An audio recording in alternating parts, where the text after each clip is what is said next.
Assalamualaikum warahmatullahi wabarakatuh. Salam sejahtera untuk kita semua. Kali ini saya berada di Kota Tanjung Pinang. Dan rencananya dari Kota Tanjung Pinang, ya Kepulauan Riau, saya akan menyeberang ke Batam, ya di Kota Batam. Nah, tapi di sini ya ini hari pertama, ya, sampai dengan hari kedua saya berada di Kota Tanjung Pinang. Nah, hari ketiga saya baru berada di Kota Batam dengan dua pengawasan yang berbeda. Nah, di Kota Tanjung Pinang ini saya pengawasan tentang perkawinan anak. Jadi kasus perkawinan anak di Kota Tanjung Pinang. Sementara di Kota Batam, saya pengawasan tentang pemenuhan hak atas pendidikan anak-anak pengungsi luar negeri yang berada di Kota Batam. Nah, seperti apa ya dari hasil pengawasan perkawinan anak? Ikuti terus dalam video ini. Tapi sebelumnya, jangan lupa untuk di like, share, komen, and subscribe ya. Bagi yang belum subscribe, segera subscribe untuk terus terupdate dengan video-video tentang pendidikan dan anak. Oke, ikuti terus.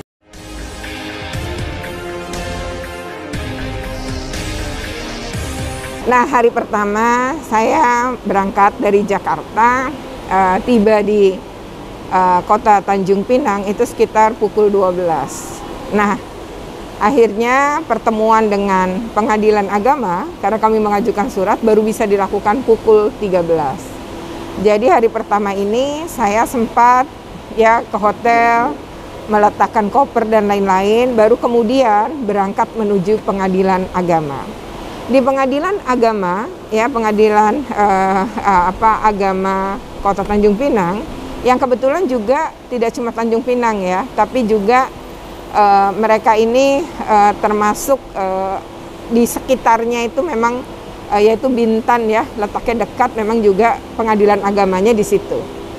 Nah, di pengadilan agama ini kami KPAI diterima oleh Ketua Pengadilan Agama langsung. Ketua Pengadilan Agama, Wakil Ketua Pengadilan Agama di dalam ruang kerja Kepala Pengadilan Agama. Di sana kami diskusi dan dialog terkait dengan dispensasi perkawinan anak yang meningkat pada masa pandemi COVID-19. Peningkatannya memang di bawah angka nasional tetap, walaupun terjadi peningkatan yang cukup signifikan, yaitu 100%. Jadi dari 3, ke 7, nih ya. Jadi naiknya meningkatnya cukup pesat ya, dari 3,8 naik kemudian menjadi 7,4. Nah, dari sini terlihat bahwa kenaikan yang signifikan lebih dari 100% ini ya, taruhlah 100%, itu terjadi di masa pandemi COVID-19. Memang Kepala Pengadilan Agama mengatakan, itu juga tidak mutlak anak, karena ada yang sudah dewasa bukan anak, yaitu usia 18, toh belum 19, sementara undang-undang perkawinan yang baru, itu usia perkawinan untuk perempuan, kan meningkat jadi 19, laki-laki maupun perempuan 19. Awalnya perempuan 16, laki-laki 19, tapi setelah perubahan laki dan perempuan 19. Nah, karena 19, maka yang usianya sebelum 19 kan harus minta dispensasi kawin. Di antaranya ini yang usianya 18, yang tentu bukan anak, karena usia anak 0 sampai 18 tahun. Bahkan 18 lebih dari sehari aja udah bukan anak kan. Nah, disinilah kemudian angka itu tidak hanya anak, ya betul memang tidak hanya anak, tapi ternyata anak juga banyak.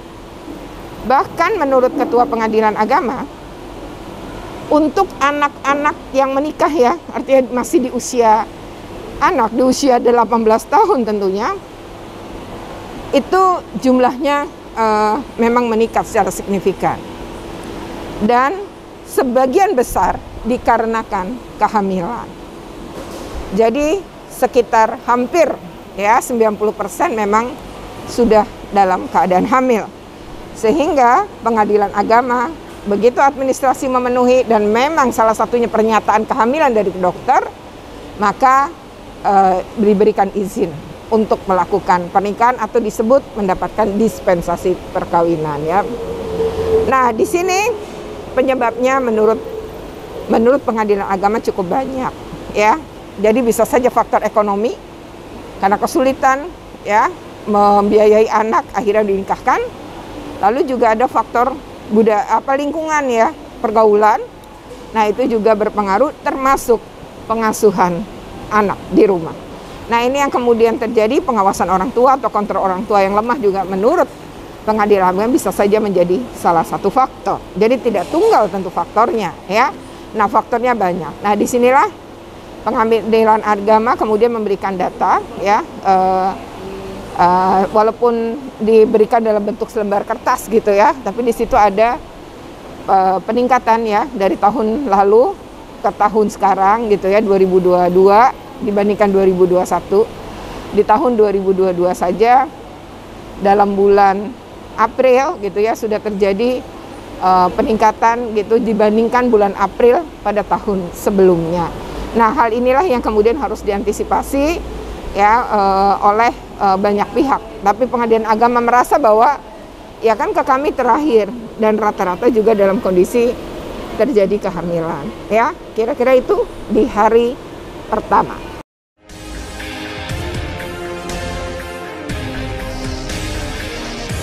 Nah, pada hari kedua, saya pagi-pagi setelah sarapan di hotel itu segera berangkat menuju kantor Dinas Pemberdayaan Perempuan dan Perlindungan Anak Kota Tanjung Pinang. Jadi dengan staf saya, kami kemudian dengan KPAD, ya kebetulan KPAD Kota Batam tuh ikut. Nah, bawa kendaraan sehingga kami kemudian berangkat bersama-sama. Sesampai di kantor Dinas Pemberdayaan Perempuan dan Perlindungan Anak, ternyata sudah kumpul tuh OPD terkait. Ada Puspaga, ada Dinas Kesehatan, ada Dinas Pendidikan, ada juga Dinas Pemberdayaan Perempuan dan Perlindungan Anak Provinsi Kepulauan Riau. Nah, bahkan ada Kementerian Agama di dalam rapat koordinasi itu. Nah, ketika rapat koordinasi dibuka oleh Kepala Dinas Pemberdayaan Perempuan dan Perlindungan Anaknya dari Kota Pemberdayaan Anak dari Kota Tanjung Pinang ya. Nah, ketika dibuka nih oleh Pak Kadis, maka saya juga diberi kesempatan untuk menyampaikan maksud dan tujuan. Nah, maksud dan tujuan adalah pengawasan terkait dengan perkawinan anak sebagaimana kami sampaikan di dalam hal yang sama pada saat bertemu dengan pengadilan agama tadi ya Kota Tanjung Pinang. Nah, di situ juga bahwa kami pengawasan perkawinan anak karena ada peningkatan secara signifikan selama pandemi COVID-19 ini perkawinan anak di daerah Tanjung Pinang. Maka kemudian ada diskusi dari OPD terkait ya, semua berbicara alasan kenapa bisa terjadi peningkatan dan upaya-upaya apa saja yang dilakukan. Ternyata upaya dilakukan bahkan untuk kesehatan reproduksi itu ada istilahnya itu memberdayakan UKS ya, unit kesehatan sekolah, dan ada kerjasama juga dengan dinas kesehatannya juga hadir pada kesempatan itu lewat puskesmas karena sekolah sudah mulai tatap muka, maka itu bisa dilakukan ya. Jadi penyuluhan gitu ya tentang kesehatan reproduksi bagi remaja dan juga hal-hal lain ya, termasuk pemberian misalnya vitamin dan juga penambah darah ya kayak anemia bagi remaja putri, termasuk juga imunisasi ya atau vaksin yang bisa diberikan pada memang di usia-usia anak dan remaja. Nah, itu kemudian juga dijelaskan ya. Jadi memang diakui bahwa terjadi itu, tetapi memang terjadinya itu karena beberapa faktor dan tidak ada budaya ya. Menurut mereka tidak ada budaya kawin anak sebenarnya di wilayah itu. Bahkan peningkatan ini juga baru terjadi di masa pandemi COVID. Nah, ini sebagai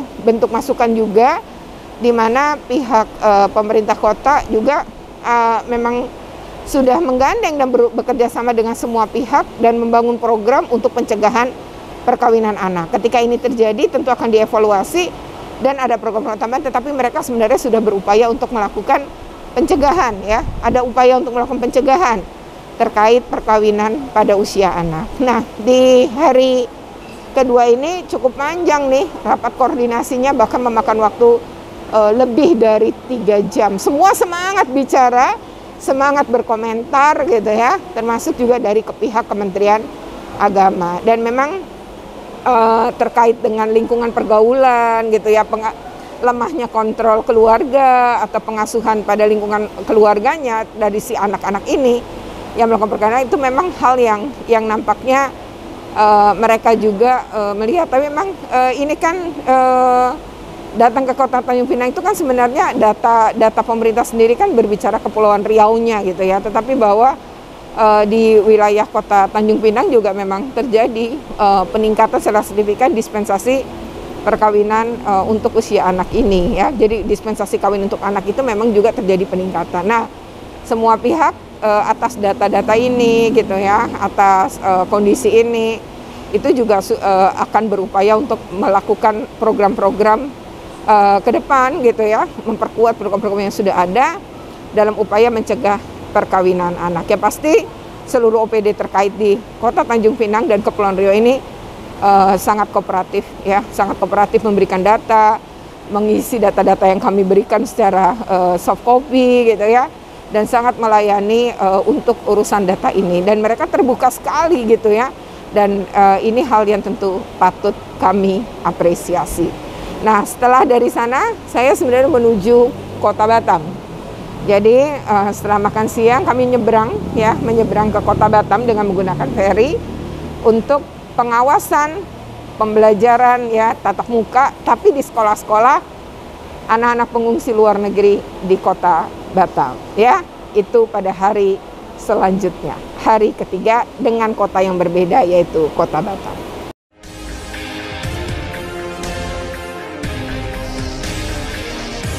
Nah, hari ketiga ini memang saya melakukan kunjungan ke 3 sekolah.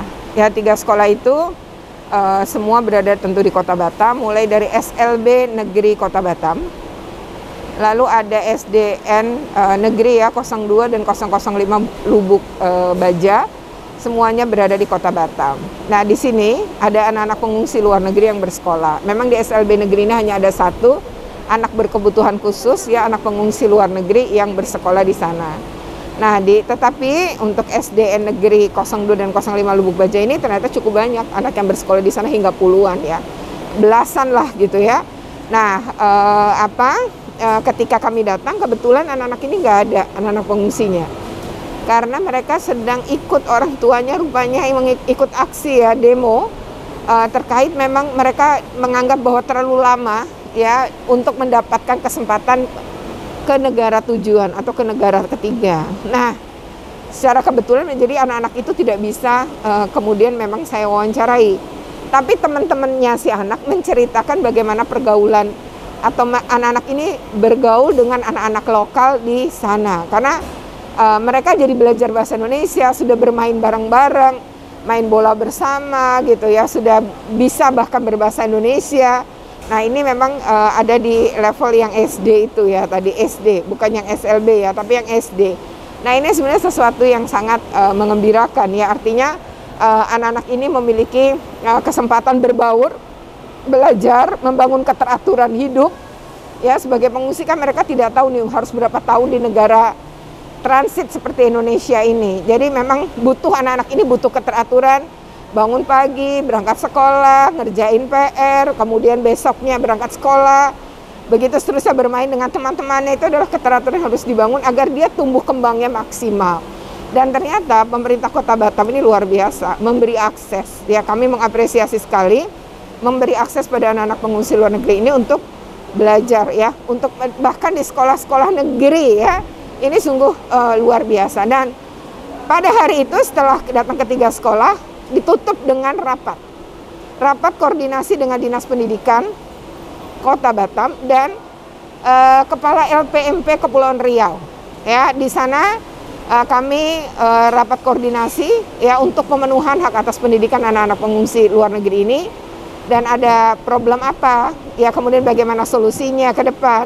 Itu hal yang kemudian kami bicarakan. Nah, salah satunya adalah bagaimana mereka bisa dari SD ini ke SMP. Walaupun tidak harus di SMP negeri, tapi bisa mengakses sekolah negeri. Karena problemnya adalah sekolah yang baru atau jenjang di atasnya itu tidak mengakui ya, karena nggak punya ijazah kan anak-anak ini, hanya belajar 6 tahun terus ada surat keterangan mereka belajar. Nah, ini yang kemudian perlu disamakan persepsinya, dan itulah hal-hal yang memang dibicarakan dalam rapat koordinasi, termasuk pembiayaan, karena anak-anak ini tidak sama sekali dibiayai APBN maupun APBD, tapi oleh IOM ya, IOM lah yang membiayai pendidikan anak-anak ini. Nah, ini yang kemudian diberikan ke sekolah nggak mau nerima uang, kayak maunya dalam bentuk benda. Nah, ini juga jadi problem bagi IOM ketika harus dalam bentuk benda. Nah, seperti apa kemudian akan ada pertemuan lebih lanjut. Jadi waktu di sana kami hanya brainstorming apa yang terjadi, lebih kepada curhat, lalu solusi apa. Nah, tapi solusinya belum maksimal, jadi akan dibicarakan dalam rapat koordinasi berikutnya. Nah, seperti itu kira-kira pada hari ketiga, dan hari itu memang kemudian esok paginya kami kembali ke Jakarta. Jadi seharian itu ya betul-betul dari pagi hingga lebih dari jam 14 ya, itu datang ke 3 sekolah plus rapat koordinasi dengan OPD terkait dengan di Kepala Dinas Pendidikan dan juga dengan Ketua LPMP ya, seperti itu. Nah, jadi ada 2 ya bentuk pengawasan kami.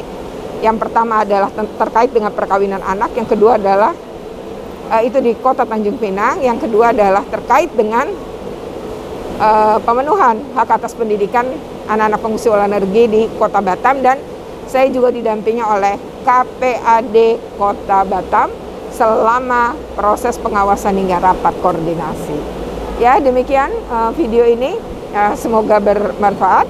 Tapi sebelumnya jangan lupa untuk di like, share, comment, and subscribe. Bagi yang belum subscribe, segera subscribe untuk terus terupdate dengan video-video pendidikan dan anak. Oke, wassalamualaikum warahmatullahi wabarakatuh. Terima kasih.